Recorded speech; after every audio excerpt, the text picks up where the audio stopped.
Ayon dito sa mga kasulatan, sinasabi nito na muling pagsumikatan ninyo ng higit sa lahat ang pagharian sa iyo ng Diyos, mamuhay ng ayon sa kanyang kalooban at pagkakaloob niya ang lahat ng kailangan ninyo. Ito mga kapatid, hindi ko po pakasabahin ang aming mensahe sa araw na ito. Nais at inaangayahan ka ng Panginoon na kung saan, kung nais mo siyang tanggapin bilang yung Panginoon at personal na palamagligtas sa iyong buhay, ngayon din kapatid, nais ng Panginoon na ikaw ay sumunod sa aking panahon.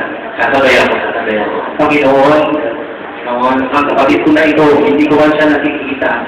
Subalit, Panginoon, ramdam ko ang iyong kapangyarihan na kung saan pinanakot ka niya, Panginoon, bilang Panginoon at personal na tagapagligtas ng iyong buhay. Lord God, ingatan mo ang anak mo na ito. At simula ngayon ay mamuhay siya ayon sa iyong kalooban at nais na mangyari. Maganda ang mga plano, Panginoon, sa anak mo na ito. Kaya, Panginoon, lagi mong subaybayan ang anak mo na ito na tumatanggap